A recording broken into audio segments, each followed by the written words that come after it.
through to be able to draw. Well, yeah, you know, that doing it 10 times sound like what I used to do in elementary school. I will not talk in class. I will not talk. You remember you have to write lines. It sounds like making biscuits to me. Someone told me if you can't make biscuits, then do it 10 times, and by the time you finish, because no one can teach you how, you have to have the feel, and by the time you do it 10 times, you will know what the dough is supposed to feel like. Yeah. When you draw, watch the end of your pencil, where your pencil lead is, and watch that. Okay. And then watch the point where it's going to go. Okay. And draw to that point. Okay. And that's the way to do it. Well, like I said, I treated myself. I found it was at the Dollar Tree, graphite pencils and a drawing pad, and that's what I'm working on. Good morning, Charles. How's everybody doing? Great.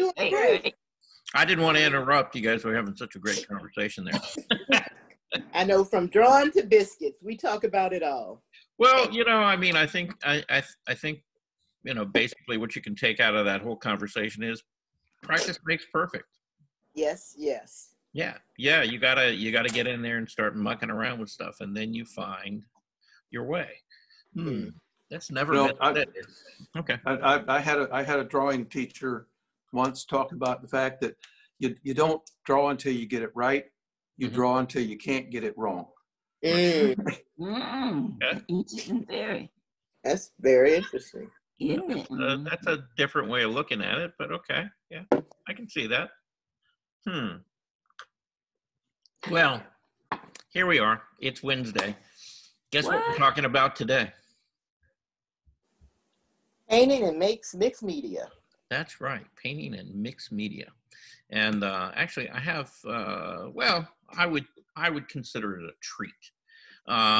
There's an artist who I admire his work a lot. I mean, you know, I've seen him do, you know, a lot of different demonstrations, seen a lot of his work online, you know, fairly, you know, we would consider him a young guy. He's, I think, probably in his 40s, or, you know, maybe, I don't think he's even pushing 50 yet. But he does some really, really nice, you know, oil paintings. But, you know, he has a kind of a short introduction video to his courses. And, you know, I'm not recommending his courses or anything like that, but he talks about a few things as far as, you know, when he begins a painting, you know, the things that he's looking at or noticing. And that's the thing that sort of motivates him, you know, and inspires him to, you know, actually take the time to paint something. So I want to share that with you guys. And, you know, we'll kind of go from there. There's you know, what is it? Winter time, you know, people don't want to get up. There's only 10 of us this morning so far. No, you know, believe me, I understand. You know, it's kind of like, you know, Maria and I, it's like I think about 8:30 at night now. We're ready to go to bed because it's dark out, you know, and it just and then drop for 3 hours almost. Yeah, and it just feels like, okay, you know, it's time to turn in, you know, even though it's in reality pretty early. You know, winters, you know, but then again, you know, I wake up at 4 o'clock in the morning. So, you know, I did this morning. Anyway, we're going to get started, and people show up when they show up. Okay. So we're going to do this one right here. All right. Oh yeah, that's what I need. Conquering the black canvas. Yeah, he's, you know, he's got some interesting stuff to say. So anyway, hope you enjoy it. So, turn it up a little. Hey folks, thanks for joining me. I'm really excited to share with you some really important things to think about before you even pick up a brush. Some critical steps to ensure a successful start in your paintings. You know, I think allowing yourself to be thoroughly inspired really is a great place to start. Look at the beauty, soak it in, find the rhythms and the lines that really stir your soul, and allow yourself to be supremely moved. This enthusiasm and inspiration that you feel will not only carry you through the painting, but will be felt by the people that view your paintings. I'm also going to share with you some ideas as I begin a painting in terms of setting up boundaries of value and edge. When I do that, it enables me to capture the effect of light so much better. Let's begin. How to conquer a blank canvas. As I mentioned earlier, being thoroughly inspired by what you're seeing is a great place to start.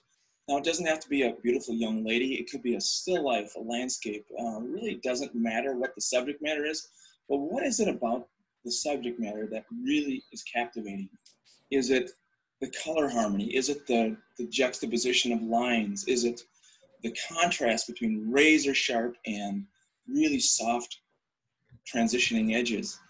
In this case, it was a combination of things. I saw the model and I loved the contrast between this really sharp edge and some of the other tones where it melts from light to shadow and how the eye socket just melts into the shadows.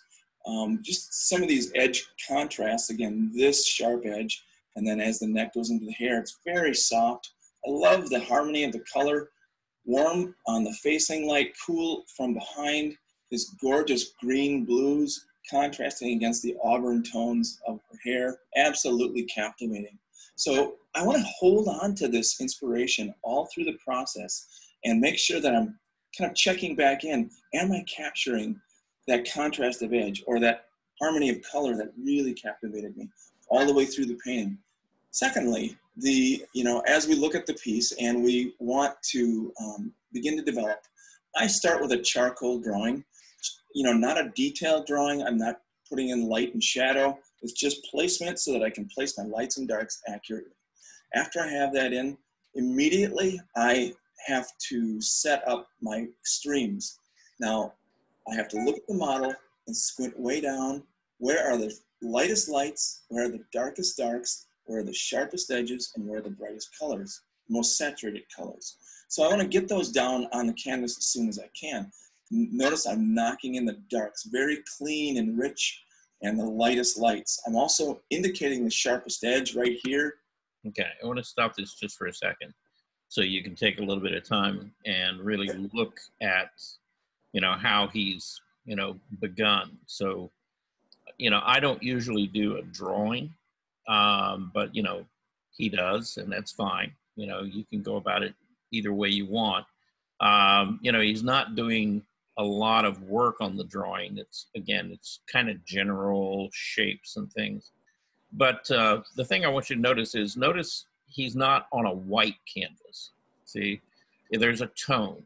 He's pre-toned this canvas so that there's at least a little bit of color on it. And that way, when he puts those lights down on top of it, they appear to be light. If he had not done that, if this were, in fact, a fresh white canvas right out of the store, when you put those lights down there, in fact, because they've got just a little bit of a blue tint to them, they would in fact look dark on top of the white. But by putting that tone down there, you see now he's able to, push those lights and darks and find that range in there. Okay? So Charles, I have a question. Mm-hmm. Actually have two. Okay, so before the model's sitting there, would he or would an artist normally take a picture, because he can't go from start to finish in one day? And so if she came back, she wouldn't be exactly in the same position. The light wouldn't be hitting her the same way. So would you take a picture as a reference? Mm-hmm. Yeah, you would. And to answer your, also, in his case, he is what you call an alla prima painter, okay? Which means that, he's not doing a traditional process. So he's not doing an underpainting, things like that. He's looking at colors, shapes, proportions, and things. He's laying that paint in there very directly. And you'll see that as the process, continues and develops. But in fact, he probably accomplished this painting in probably less than 3 to 4 hours. Okay. And my other questions are profiles easier to paint and draw than the full face? Because I see so many profiles. Well, in some ways, yes. But yeah, I would kind of back off of really, giving that a definitive yes. Painting the human figure is not going to be easy any way you look at it. There's too many subtleties. And yes, you can maybe get the outline or the profile of the face. You can also get that line on the back of the neck. But what are you going to do in between to make that look like it's got some volume and form and not just be, completely flat? So you're going to, it's going to require you as the artist to really look at the light and look at those very subtle transitions. And he was talking about the fact that, the thing that really kind of inspired him was he liked the sharp edges, in along the front line of the face. And he liked the sharp line here at the back of the neck, which, and notice, this is a shadow, right? And this is the light, right? Right. And the only reason you see that as a sharp line is because it's against a darker background. Now how much he's going to keep of that in the final painting, we'll see as he develops it. But again, it's these sharp edges and how they change into all these kind of soft, blurry areas, right? How this is sharp on the shadow on this side and very, very soft as it moves into the light on this side. It's those contrasts, that is catching his eye, that he's interested in. And he's going to try to, portray that in the painting. See, he's not going to forget about those things. Because, that's kind of his inspiration for looking at this, is that contrast of not only, the hard against soft, but also, the change in temperature, the warm kind of orange color here versus the kind of the bluish color in the background. The light is actually kind of blue in temperature, So you see that very clearly in this photograph. Now, what I'll tell you is in most photographs, if you took this with your phone, things like that, you might get some of that. Okay. I don't know what he did exactly to photograph this and get those temperature shifts. But, it did capture it in the photo. And that's something that's not, you may see it, when you look at the subject, but then when you photograph it, it doesn't stand out the same way. Because taking a photo is imperfect at the best. It doesn't really capture what you're really seeing in most cases. This is a very nice reference photo because it's got those shifts between warm and cool temperature and those softer and harder edges, and you can clearly see it. So anyway, did that kind of answer your question? You have any? Yes, it did. It did. Thank you. Okay. So yeah, let's continue. We'll let him get back to saying what he's saying. Did I click out of it? As I lay in this light, so lightest lights, darkest darks, and strongest colors. I'll get to that on the next round here. So as I begin to lay in the light and the dark shapes on the face, notice how the values of the shadow shape are very united. There's not a lot of contrast. When I squint down at the model, notice how the values within the shadow are very tight. The eye socket darkens just a touch, but really the transitions in here are very close in value. And also the lights. There's not jumpy highlights. We want to unify the lights, unify the shadows. Now, as I begin to lay them in, okay, so I have the darkest darks, lightest lights. What's this value? squinting down at the subject, how does this value on the model compare to that? Well, it's really quite close. It's far closer than what this value is. So when I lay this in, simply, this has to be just a bit lighter than what this is.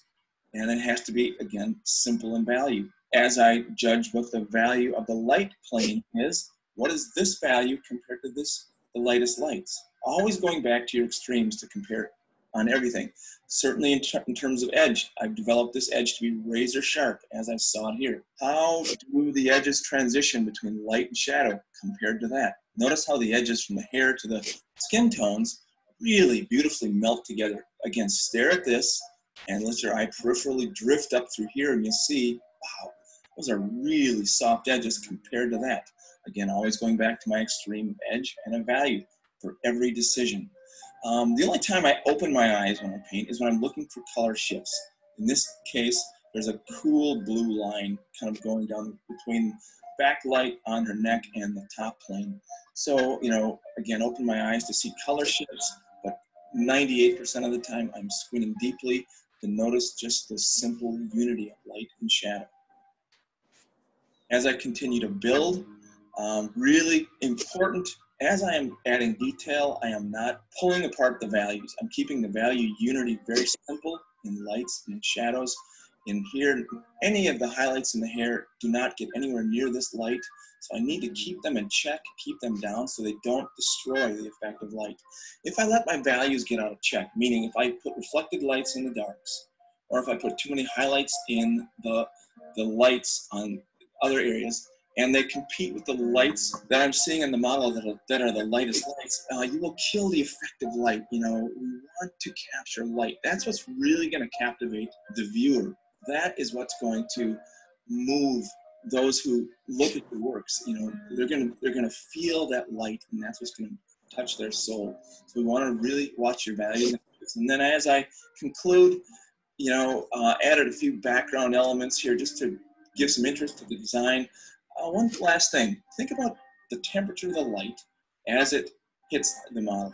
This facing plane is warm, the backlighting is cool, and this backlighting is touching all spaces of the canvas, all areas on her skin, in her hair, in the flowers, on her blouse, in the background. So this cool light is just bouncing and dancing around the whole thing. I'm excited to say that I've really expanded and gone into great detail into every one of these aspects of edge control, value control, and color temperature in our new series, Through the Eye of an Artist. If you have a chance, check that out. If not, I hope you've gained greatly from this exercise, and I wish you the best in your painting. Stay thoroughly inspired, put the most beauty you can out in our world, folks, and keep smiling. Bye-bye. Okay. That looked simple enough, didn't it? Oh, absolutely. Yeah, most definitely. You know, I never noticed before, I guess, the temperature in the colors. I just never noticed it before until just then, because the lock of her hair that was hanging in front of her face had a little blue tip on it. And I was looking from his drawing, like, why is he doing that? And when I looked at her picture, I said, look at that. It is actually blue. Mm-hmm. I'm sorry. I never saw that before. And I said, wow. And as you said about blue, I could see the blue in her dress from the light of the sun or whatever the light was. So I just never noticed the temperature change and the colors. That was very, very interesting. Yeah. And you know, I do a lot of demonstrations, or I did a lot of demonstrations, and, you know, people would make a comment on that all the time. It's like, you know, well, why are you making that purple or blue or whatever? You know, and do you really see that color? And the answer is yes. As you paint more, as you do this, as you mix color, things like that, you become more sensitive over time, mm-hmm. you know, to those subtleties in color, and really begin to look at, you know, those how they contrast each other. Mm. And, you know, you're not making it up. You know, you are, in fact, you can actually see that happen in real life. And, you know, when you first start, you know, painting, you know, you look at a green tree, you know, and you start mixing paint and you put down a green, you know, that seems to be good enough for a lot of people, you know, in the beginning. But as they paint, you know, a year later or so, they're not going to mix just one green. They're going to understand that they have to make, you know, maybe 6 to 10 different mixtures of green in changing value and temperature to really get that to look like a tree, so that it begins to feel like it's got volume and form, and there's areas that move backward into deep shadow and areas that come out into light. And it's just, you know, that's part of the development of being, you know, in particular a painter. And it doesn't, again, you know, like you said, it doesn't matter what subject you work with, whether you work with still lifes or figures or portraits or landscapes. You know, what you're really painting in most cases is not really the object. You're painting the light, you know, and you know, the light in the environment around that object, you know, because that really helps you set the mood or the feel for what you're seeing. So, you know, if you look at a lot of different contemporary painters in particular, you know, working in what we call realism, American realism in particular, excuse me, I gotta go grab some. You know, you'll see a lot of them, you know, and they talk about, you know, those shifts of temperature as well as value, because those are the two, I think, you know, as far as a realist painter goes, you know, those are probably the two elements that realist painters focus on most, you know, because that just makes a huge difference in your work, you know, being kind of attuned to those subtleties and being able to see them. And, you know, the other thing I'd say about that is, you know, I think you see them putting that in there because as they paint, you know, they begin to see that, but they also know they have the experience and the knowledge to know to look for those things in those places. Yes. Okay. Yeah. So it's, it's both, you know. So anyhow,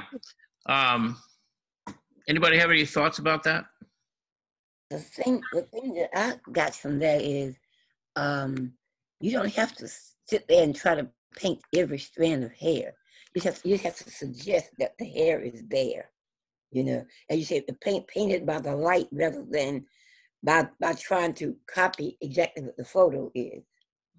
Yeah, yeah, we've talked about that a lot. It's you know, and it goes back to that idea of, you know, what you're doing is, you know, you can never make that figure sit there in front of you on a canvas. But what you can do is you're suggesting that there's this, you know, beautiful girl sitting, you know, in this cool light and wearing this white dress, and then there's these warm colors of her skin, you know. So those are all suggestions. And then of course each of us, you know, when we look at his painting, we're all seeing different things. Yeah. And that suggestion really makes it look more like a painting than like a photo, you know. Right. Well, that you know, the brush strokes and all that. Yeah, but in a way it makes it more real for us, because you see, when we look at that, we can bring our own sort of experience in life, you know, to that painting, and it becomes something more personal, you know, for us. Because, you know, we've all seen somebody sitting in front of a window or something like that where they've kind of silhouetted, and, you know, so we've all had, you know, that kind of experience before, and that experience kind of informs us when we're looking at the painting. Okay. Anybody else? Don't be quiet. Come on, you've all had. Yeah, well, yeah. This is Bob. Yeah. I just wanted to tell everybody that I really wasn't sleeping the other day. I was just checking for holes in my eyelids. That's all. So now you know. but I am so pleased with the surgery I had. I mean, all of a sudden, my right eye, which is the one I can see color. I mean, I can see color like I haven't seen color in years. If I look out of the left eye, which hasn't been done yet, which will be done in a couple of weeks, it looks like I'm looking through a muddy piece of cellophane. And I mean, it is, I mean, I'm just so thrilled. Oh, okay. Very good. Wow. Wonderful. I'm glad for you. Yeah.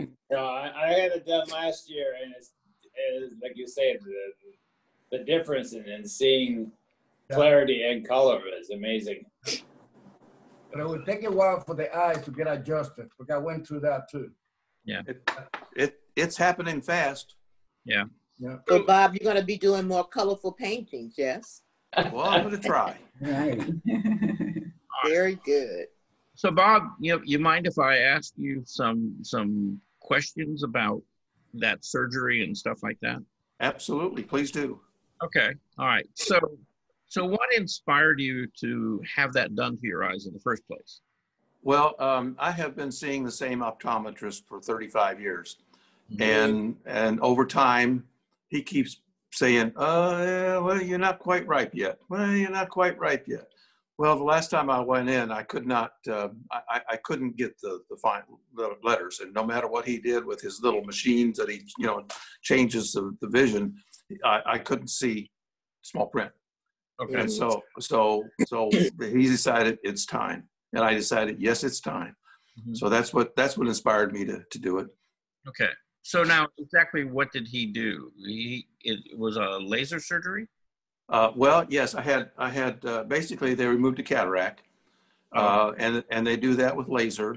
And I was very apprehensive. My son had LASIK done, I don't know, 15 years ago, and he was really, really thrilled with it. So he, said, Dad, it's nothing. It's nothing. And he's right. It wasn't anything. I mean, what they do is they kind of destroy it's a protein. The actual cataract is, and so the laser actually destroys that protein, and then they put in a corrective lens after that on it. So I will have distance, and it's a trifocal kind of lens in there that they put in. So. Okay. All right, but it's actually within your iris of your eye, right? Yes, yeah. As far as I know, I mean, any surgery you're kind of, little nervous over the first time you did it, but I wish I could have the other eye done today. I mean, I really do. I agree with you, Robert. It was just amazing, and the procedure is so quick and painless. Yes, really, yes, it is. Okay. Robert, do you still have to wear glasses? No, the lens I am putting in will do correction. So I will, after wearing contacts and glasses for 50 years, it's unusual not getting out of bed and having to put something either in my eye or on my face to walk around and see things. Wow. Now you just have to get adjusted to how to look out of your eye because you have bifocals. No. I mean, well, see, my contact lenses before were called trifocal lenses. So I was used to kind of, they were kind of moving around on the surface of the eye in order to focus on either close or far away or intermediate. But this, no, there's no adjustment at all. I mean, some people will say that there's distortions after if they use these lenses, but we all agreed that because I had worn trifocal lenses for so long that I would probably have no adjustment at all, and so far I have had no adjustment whatsoever. So I'm bouncing off the walls. I'm so excited. Bob, I have a question for you. Sure. When you were having it done, I'm quite sure you were awake. Yes. Okay. So well, they give you a sedative. I mean, you're kind of loopy. Okay. So you're not really seeing them, because you can't help from seeing stuff coming to your eyes. You don't see that at all. You don't. Basically, what they do, whatever they do, which I haven't a clue, but basically you just see blackness, and then all of a sudden you see these little lights flickering on and off, and they tell you to move your eye up or down or right or left or look in the middle or look at the red dot or something like that, and you can do that. But other than that, you don't see anything surrounding it at all. Is that okay? I was I wondering. don't know if yours was the same way, Bob, but I just sat in a chair when I got in there. They put me in like it looks like a barber's chair, and they just wheeled the chair in and laid you back like a recliner. I never got out of the chair. I never changed my clothes. Yeah. Never took my shoes off. No. Basically, they did an intravenous sedative, but one of the things they did at the very last was before they put the new lens in, they remeasured to make sure they were putting the right lens in. I mean, they had measured like 6 times, to make sure they had the right lens, but then they did it one last time because I hadn't worn contacts in 6 weeks, and so that basically they were just really, really, it's better than having a tooth pulled. Yeah, definitely.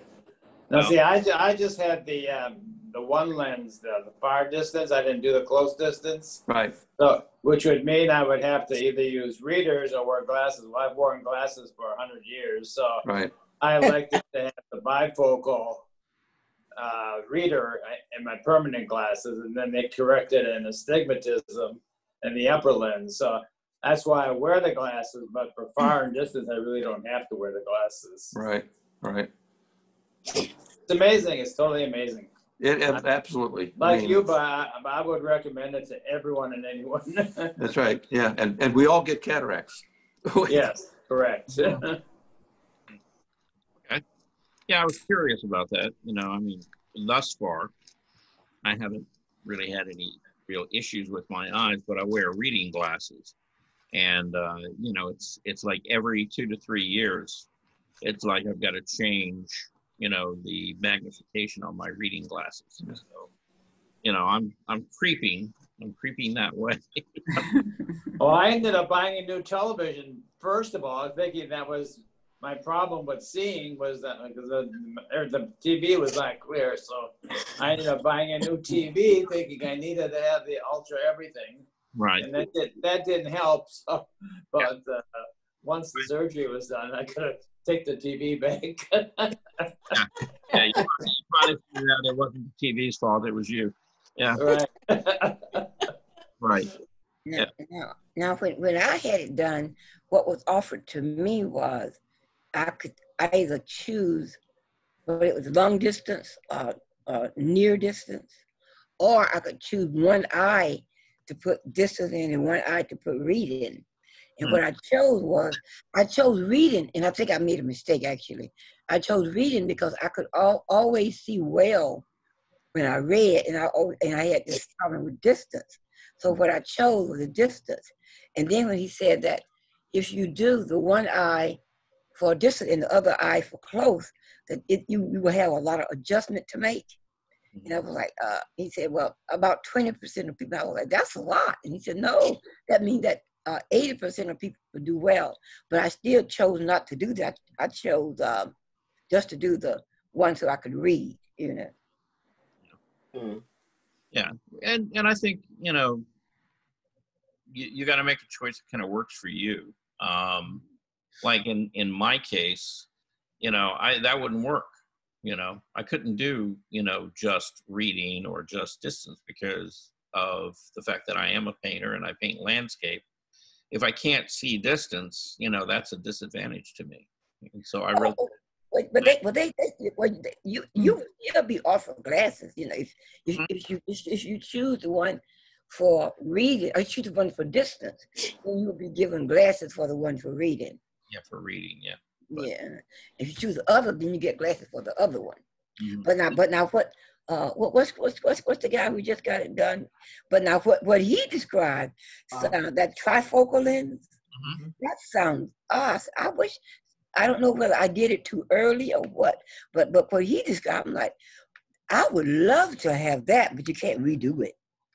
Because he got trifocals, which means he sees distance, near, and a third something, you know. Right. Mhm. So with a trifocal, the eye automatically adjusts to what you're doing. So if you're reading, it adjusts that way. If you're looking, if you're driving, it adjusts that way. Is that what that does? I don't understand the human body technology on eyes that well, Yeah, but yeah, I mean, I basically, envy I'm sitting next to a little iPad here, which is maybe 2 feet away from my face. And then I can look up and look out a window. I mean, I can see perfectly fine on the screen. I look up immediately and there's a house 200 yards behind me and I can see it perfectly fine. So I don't know what they did, but they did it right. You need that doctor's actually a name and lens. address. It's not the eyes that adjust, Wanda. It's the brain that adjusts to. That's probably true.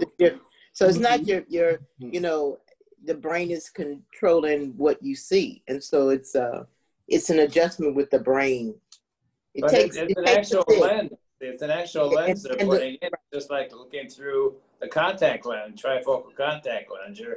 You look straight out, you see far. You just lower your eyes and you see close. Yeah. All I know is I'm very jealous. Well, do it again because it's worth it. No. It's hard to believe that you can't get it corrected if it's not right. Oh, I You can do it over. I didn't say it's not right. I'm just saying that what I do is for near, I don't need glasses. For distance, I do need glasses.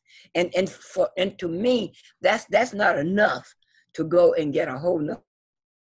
Because the operation is not to correct your eye so much as it is to remove the cataract. That's what the operation is. So I wouldn't go in when I don't have cataract just to change my sight, you know. Okay. Anyway, but thanks for sharing that, Bob. Because I've been interesting, and you know, I'm kind of hoping that I can kind of put that off to a little further down the line, you know. You're still a kid. Yeah, but yeah, it's like when I get there, it's nice to know that, you know, they have the technology that they can, you know, do those kind of corrections, and that it really can make, you know, a big improvement in your life without putting you through a lot of, you know, discomfort and pain and stuff. It's interesting. The surgeon that did the work, she was not cocky, but super confident.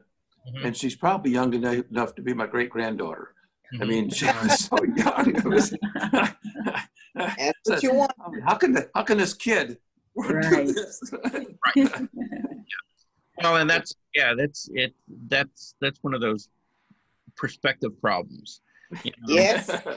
You know, it's like here we are, and you know, we sometimes forget, you know, that when we were probably pretty cocky and confident about a lot of the stuff that we were doing too. Yes, we were. Yeah. Where'd you have yours done, Bob? At Georgia Eye Partners. Ah, okay. I had mine at Northside Hospital, right? Yeah, well, it was right next door practically. Yeah, but you say the surgeon too. She was. There's a woman again, a young woman, like I say, great grandchild. Yeah. Oh, you surely don't want anybody old as us doing it. That's true. That's true. You know, my father was 96 when he had his done, and he loved it. He said he never seen the blue in his bedroom was so blue. He said he never knew it was so blue. So Blue seems to be the color that becomes very, very prominent. I've noticed. I mean, the blues seem really, really blue right now. Okay. All right. Wow. Imagine how that blue will look when you get your other eye done. Oh, wow. So I'm going to share another video with you. Now, this is one of those, you know, where they kind of look through a portfolio of an artist's work. And this is a Spanish artist. He was probably kind of in that period of late 1800s through to like the, you know, like mid 1900s. Okay. Did a lot of figures. a few nudes in there, but, you know, mainly it was, you know, kind of portraiture, figurative type work. And the thing I want you to look at is his use of color and the way he sort of designs and composes his paintings, okay? Because I think you'll find them interesting and maybe helpful and useful, okay? So, and his name is Ignacio Zuluaga, or Zuluaga. Zuluaga. Yeah. Anyway, I'm not real familiar with his work, but I've seen a little bit of it, and you know, I saw this particular presentation of his work, and I thought they had some great pieces in there that I thought you might find inspiring. So we're gonna look at that. Zuluaga. Zuluaga. Zuluaga. Yep. Okay. Find it. Go full screen, and away we go. And yeah, we're starting with an ad here. Hola, me llamo Diogo Catalán y soy pintor, dibujante y profesor. Yeah, that was not him. Okay.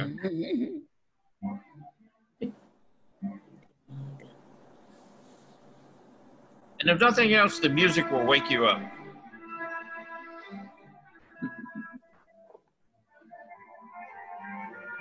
Zuluaga. Yep.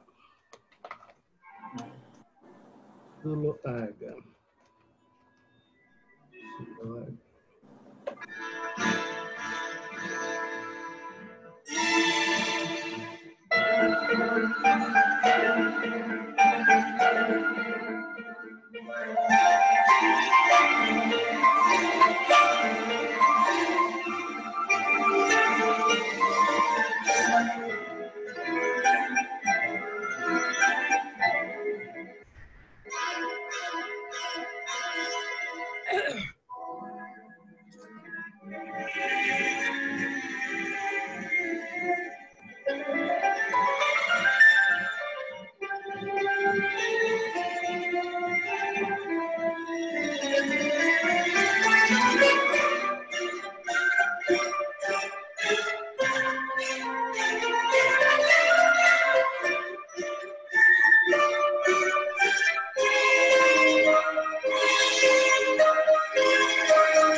I'm seeing a blank screen right now.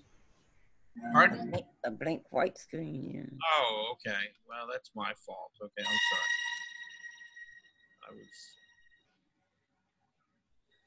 Are we back? Yes. Yay. Okay. All right. That'll teach me. I can't do two things at once here.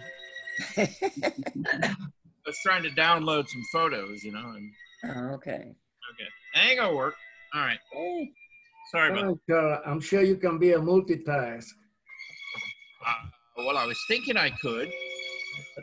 Evidently, I was wrong about that. Is he the same time period as Goya? No, I would think he would be after Goya.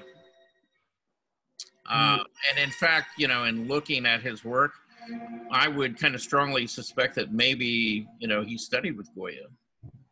Yeah, a lot of similarities. Yeah. Right. He died at the end of the World War II. Yeah, so from 1870 to 1945. You know, I think that's Goya was working a little before that. Hola, soy Xavier Denia, soy pintor, escultor y dibujante. Okay, well, let's see. En estas disciplinas me he especializado en el retrato desde el realismo, pero con una ventana muy abierta. All right. I think I know this guy that you're showing on the screen now. Oh, you do? Okay. Yeah, this is in that park that we went to paint. What do you call it? The Lost Corner? Yeah. You were painting that house. Yeah, I remember that. What are you looking at? Well, that's what you showed on the screen. Photograph of you. Yeah, you're showing yourself. oh, the picture of me. Okay, yes, okay, yes. We were at Lost Corner for that. Yeah. That was I guess the last time we painted outside. Well, that would have been the last place that we had gone to, but yeah, that was not shot the last time we were there. What was the name of the last artist again, please? Ignacio Zulaga.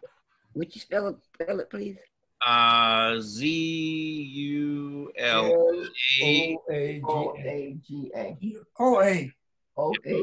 Oaga. Yeah. Okay.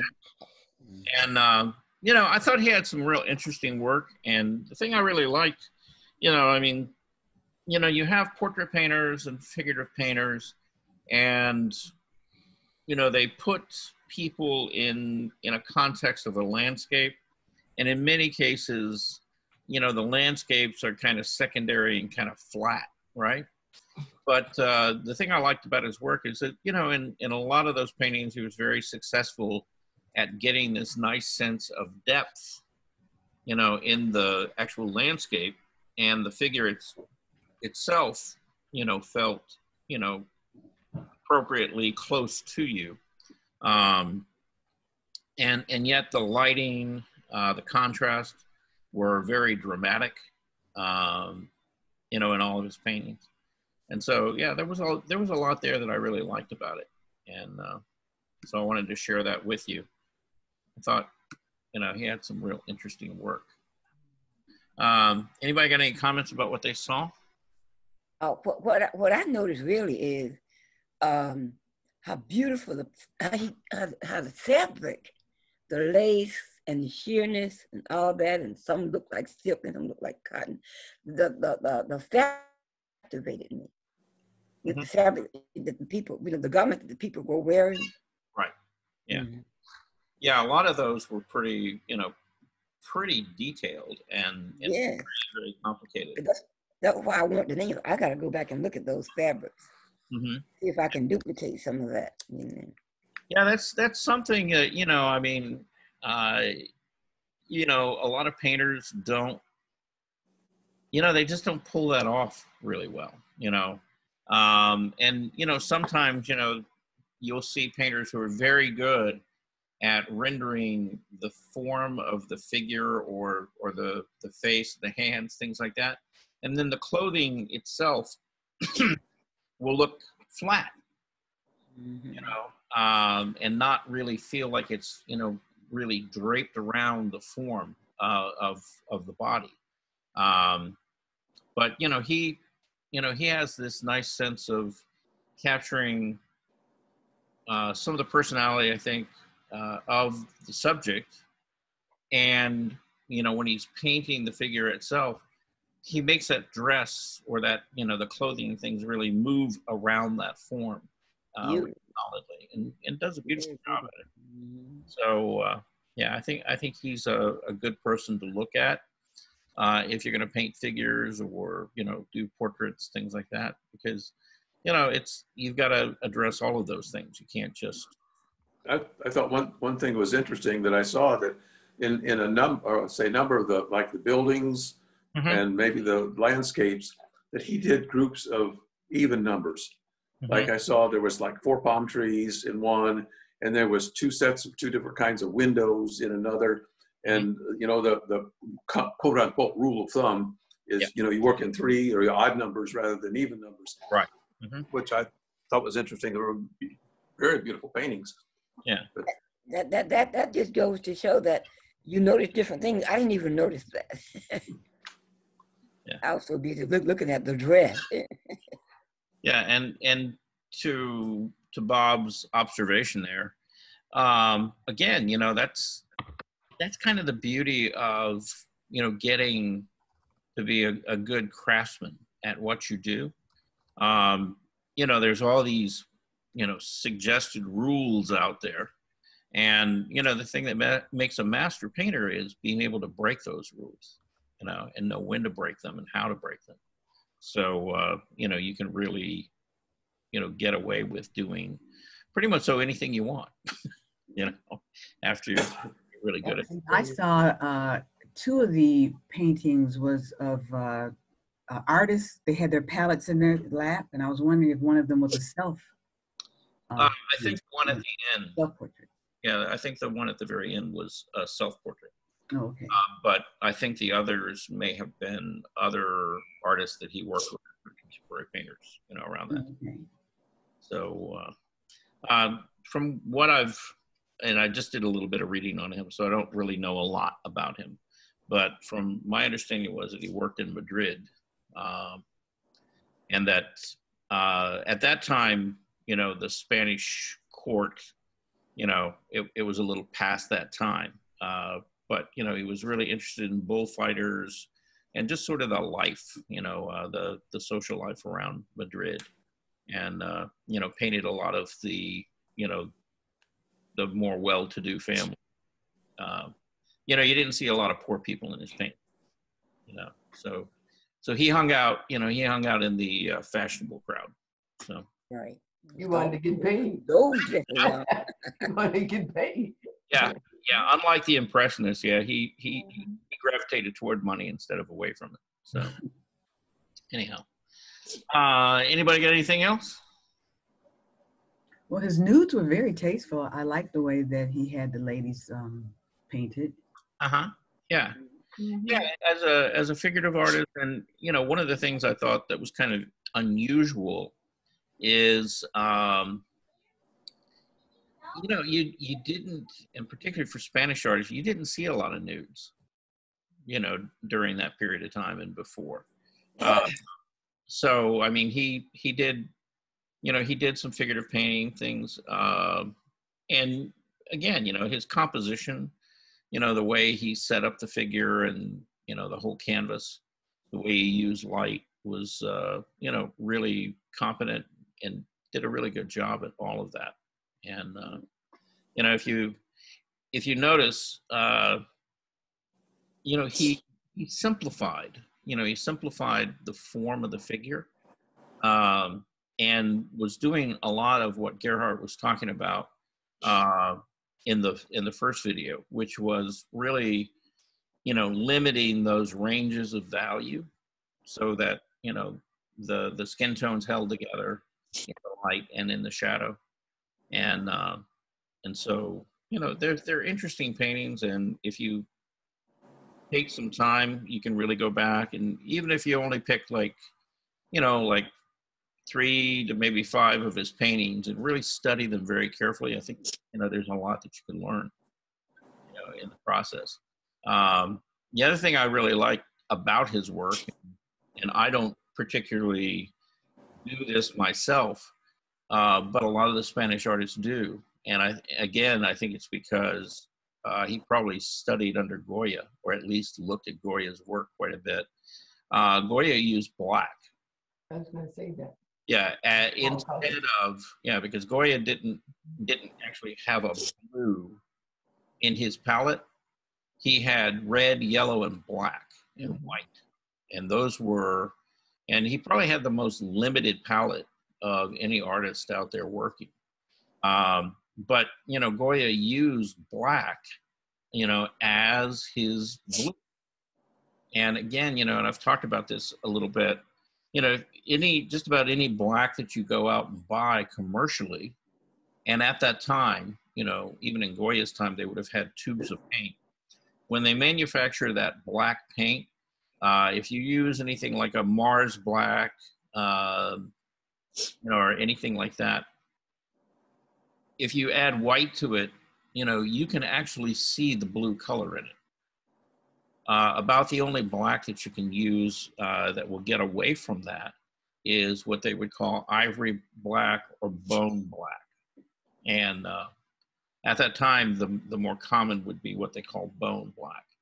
And that's a really true black that isn't really loaded up with, you know, this blue undertone in it. Just about every other black that you buy will have that, though. And so, you know, Goya used that because all he had to do was just put a little touch of white in it, and all of a sudden he had this bluish gray color. And you know, but if you look in most of his paintings, there was very, very little, if any, really strong, intense blue. You know, I noticed that there's a lot with these colors were very strong, and I like to know whether or not that's kind of like what some of the Spanish do, have strong colors in their paintings. Mm-hmm. Yeah. Sort of pastels and light colors like that, but very strong. Mm-hmm. Yeah. Yeah, well, you know, I mean, there's, even in his work, you saw where some paintings felt very atmospheric and very subtle in color, and then others were very bold. And, you know, I think when you think about, you know, art from Spain in general, you know, it tends, or even Mexico for that matter of fact, or South America, you know, those colors tend to be very strong, very intense, you know, and that seems to be a cultural, you know, affectation of that particular, you know, culture. Where I think European art, you know, tends to have more muted colors, softer colors, you know, things like that. As you were saying, you know, maybe more of the pastels, which tend to be kind of more French. When you get into the English, you know, again, you know, very, for the most part, you know, pretty subtle, you know, color changes, and not as rich and as bold. Of course, you know, you make a statement like that, and there's always exceptions to every one of those rules. It just depends on the artist, you know. I did not like his paintings because they were so dark. So I was thinking that was attributed to the fact that maybe the colors changed over time, and I thought they were kind of depressing. Mm-hmm. So I didn't like all of that darkness in them. I prefer lighter colors, I guess. Okay. Yeah. Well, he used a lot of black, you know, in his paintings. You know, and that was a real kind of strong compositional, you know, anchoring element, you know, in all of his work. So, again, you know, it's, you know, everybody likes something a little bit different, you know. Doesn't that really have something to do with you as an individual and your personality, and some people gravitate toward a lot of pastels and some dark, rich colors, or, you know, they always told women when you were dressing that you are a person that you like the pastels, and maybe because you have a light colored skin or your hair is a certain kind of hue, and so you move toward those colors that you yourself wear a lot of sometimes. Mm-hmm. And some people can see pastels and feel more comfortable in that environment.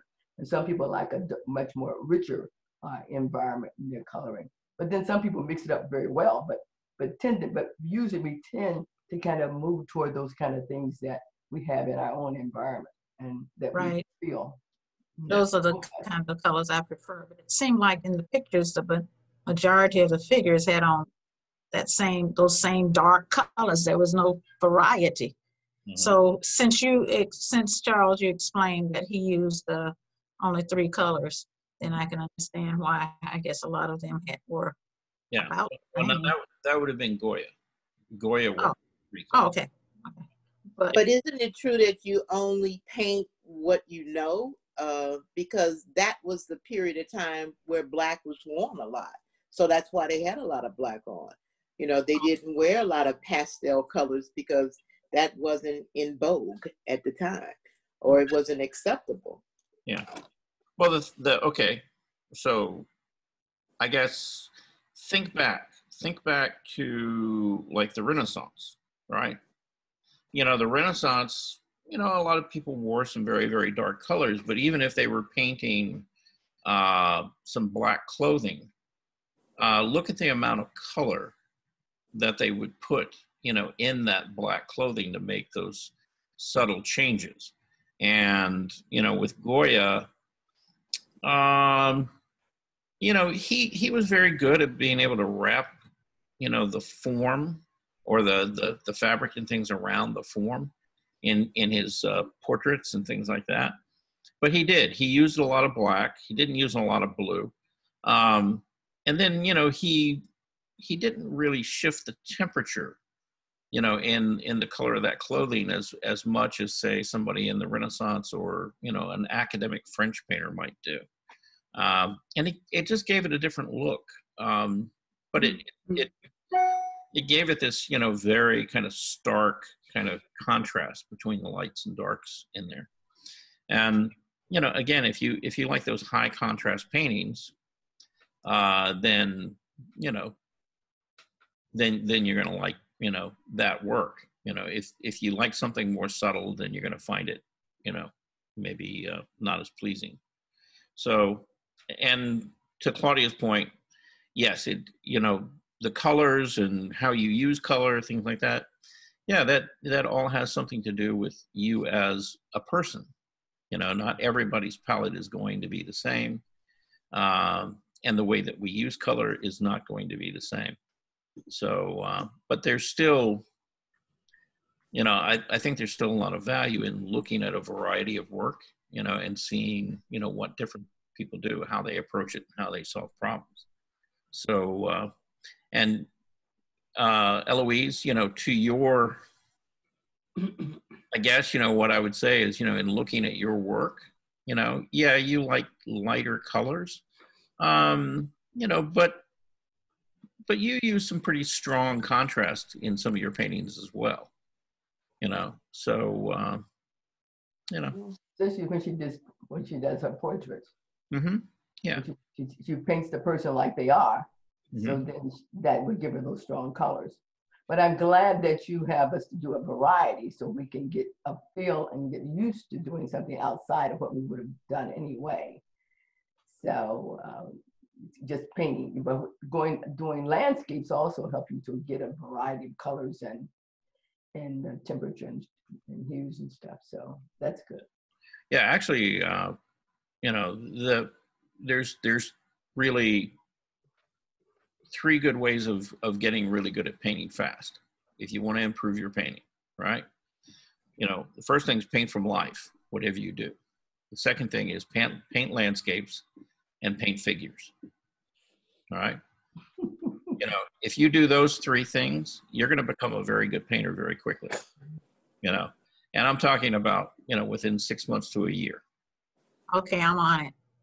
Seriously, you know, I mean, that will improve, you know, your ability to mix color, composition, everything else, you know, faster than anything. You know, because it's not easy, it's challenging. And, you know, you're gonna do you know, if you do a lot of painting, you're gonna at first get pretty frustrated because you're not gonna be able to get, you know, some of the things that you see and you want. And it's that process of figuring out, you know, how you manage, you know, you're mixing your color, your composition, the contrast, light and dark, you know, but if you do those three things, you know, you got to get better. You know, your skills will just get, you know, exponentially better, you know, more quickly. So anyhow. I hear you. I'm gonna paint like Eloise when I grow up. She's excellent. I love her work. Thank you, Wanda. Well, you know, Eloise is in some good company, you know, because, you know, there's actually, you know, all of you, you know, do some really amazing work. You know, if you look at each of your work, and over, how long have we been doing this now? About 8 months now? See, March, April, May, June, July. Yeah, almost, you know, we're creeping up on 9 months now. You know, what I've been doing over time is I've been collecting your work, you know, things that you submit, and I have a folder on each and every one of you. Oh. You know, with all of your work in it, drawings, paintings, everything you've submitted, you know, I put in each of your folders. The reason for that is I can go back and I can look at those, you know, and look at the different types of work that you've submitted, you know, all the different projects and things like that. And, you know, at some point, you know, I might, you know, maybe when we come back in January, you know, I think I'm going to go back and I'm going to break out those folders, and we're just going to kind of look at, you know, the work that various people have submitted over, you know, over this last 8 or 9 months. And I think you'd be surprised, you know, at what you would see. So anyhow, well, it's 11:09 now. Anybody got anything that we need to cover before we all go away? No? Okay. No. All right. Well, when I come back, you know, I've downloaded probably 10 or 12 pieces of work that various people have sent me. If you've got anything you want to talk about, anything you want to share, go ahead and send it over the lunch period. We'll be back here at 2 o'clock, and we'll take a look at all of that. And then, of course, you know, I'm going to show you, you know, some of the final stages on that abstract landscape, you know, that I'd started, was it last week? I don't know, hard to remember now, and kind of where that ended up at, okay? So is Friday our last day or Monday? Friday. Friday. Yeah, Monday I have to report. I don't know where yet. They haven't told me, you know, but they've been sending me, you know, I ended up getting a couple emails from somebody I'd never heard of in the county. And it's these lists, and if you open up each of the documents, they're the absentee ballots. What they want me to do with them, I have no idea. I got 5 forms for absentee ballot that they sent me in the mail. Uh-huh. Yeah. Well, I sent my absentee ballot back already. I mailed mine back in, but I went to the ballots or library. applications? Pardon? Are they sending you ballots or applications? These are the actual ballots.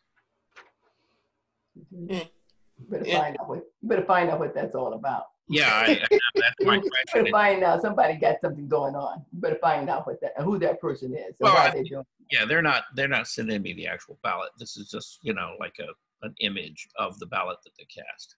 Oh, okay. All right. Okay. And again, All right. I've been given like no instructions Oh, these are kind of like instructions. as to what to do with these, you know, at this point. So, you know, hopefully somebody's going to get around to telling me, you know, what they want me to do. So we'll see. Because the auditor has to know. Yeah. I mean, yeah. Well, you know, I mean, you know, if they're going to send me things here and let me do whatever they want me to do to them, you know, from my own home, I couldn't be happier about that. Are you getting mail from the Benson Center? Are you pick up any mail from the Benson Center? Oh yes, I know. I got your Christmas card. Okay. Yeah, because they told me I had some mail and stuff, and they wanted me to stop by and pick it up. Some important mail, right? I picked it up last week, actually. Yeah, Okay. it was Thursday or something. Had me run over. Yeah, like I was saying, I'm a little nervous about having to show up and stand around a polling place or anything like that. I would, you know. Do they do a background check on you all or something? Because I can imagine them sending you actual pictures of people's ballots. For all they know, you could post them on Twitter or Facebook or something. Those aren't actual ballots. But they're copies of them, right? Yeah, they would be copies of them. Yes. The thing is, they're already government employees already. Right. So they're pre-screened. Yeah, actually to get the job, you had to have a background check. Mm-hmm. So yeah. So they trust you, right? We vouch for you. We vouch for that. We vouch for you. But no, I mean, you know, I have enough common sense to know, no, I'm not going to be posting anybody's stuff.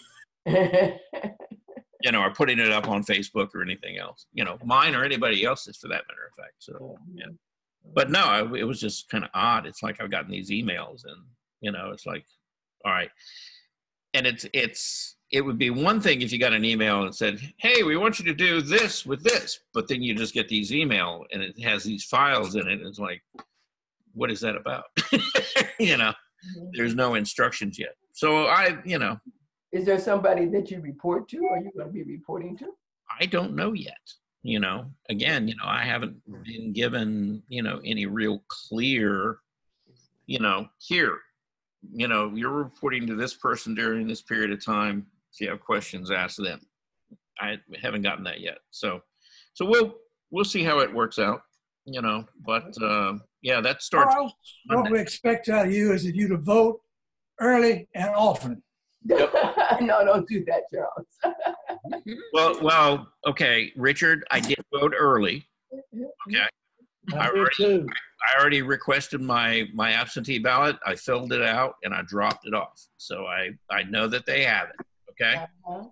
And you don't want them sending it back to you, right? Yeah. And as far as voting often, yeah, that might be a problem. You know, they may have problems with that if I tried to vote 10 or 15 times this time. You know, I think once is enough. Once is enough. You know. I'm sure he meant often in different elections. Oh, he just vote in every election. Yeah. I'm hopefully that's what he meant. He didn't mean vote twice. Yeah. Each election. 2, 3, 4, 5 times. Yeah. No. Again, you know, yeah. We were told to vote that we could vote twice, though, send an absentee and vote in person. Remember when that came out on the news? Yeah. They're a felony. Mm-hmm. Yeah. Well, there were actually some cases when I was actually at the poll, and this is in the prime.